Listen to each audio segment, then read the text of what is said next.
Jadi pemahaman membawa nama Tuhan ini beban mental kalau direnungkan ya. Saya bersikap kepada orang, saya membawa nama Tuhan. Makanya saya tidak bisa, kalau kita memahami ini ya, perintah ketiga, kita sulit menjadi sombong terus terang.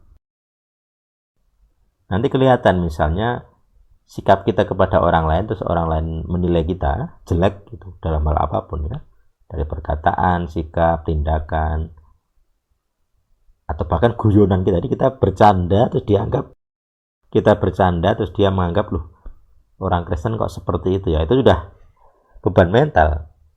Jangan-jangan dia menghina Tuhan saya.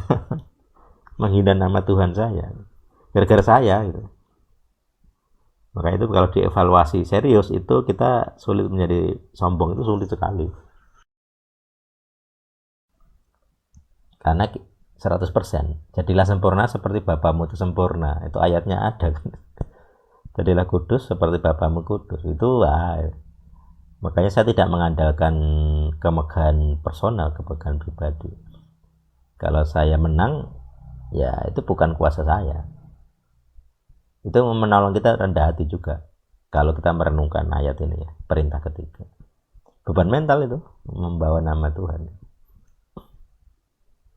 Terus kalau kita misalnya di pemuridanku yang dulu gitu ya, pernah kan anti yang namanya pegangan tangan kalau pacaran. Jadi kalau pacaran harus kudus sekali gitu ya. Tetapi kemudian dia kepergok, jadi yang mengajarkan ini itu kepergok merangkul pacarnya di mall gitu. Dia nggak tahu bahwa dia diawasi gitu. Tapi ada yang memergoki dan dia cerita ke saya, ke beberapa teman. Nah, akhirnya kan itu jadi meruntuhkan sosok Tuhannya gitu ya. Loh, jadi masih rohani sekali, kalau pacaran tidak boleh sentuh gitu kan. Nah ini jalan santai di mall gitu ya. Ngerangkul bukan hanya menyentuh gitu ya.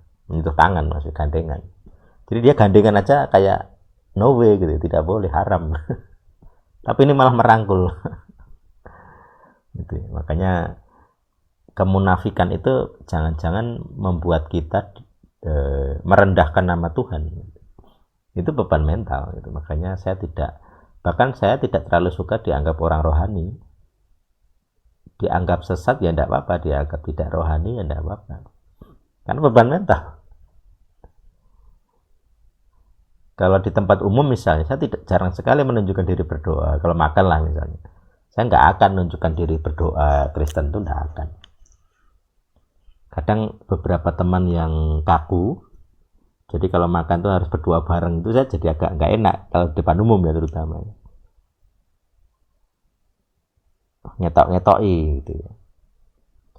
Padahal kalau kami nongkrong kan kadang ya guyonannya bukan guyonan yang ya pokoknya liar lah, omongannya liar gitu ya. Makanya kalau terlalu banyak berpikir itu menyusahkan ya begini. Apa-apa harus dipikir gitu. Aku lihat mereka santai-santai saja, tidak mikir sama sekali. Tapi saya yang terbiasa berpikir jadi mikir gitu ya. Ini dengan guyonan seperti ini gimana dengan tanggapan orang di sekitar kalau ngerti kami berdoa Kristen terus kami guyonan gitu ya. Makanya saya tidak terlalu semangat menunjukkan kerohanian di depan publik secara vulgar ya, karena ada resiko itu gitu ya, menjatuhkan nama Tuhan gitu. Itu beban mental pemerintah ya. Mungkin itu, silakan tanggapan atau Jeffrey feedback silakan.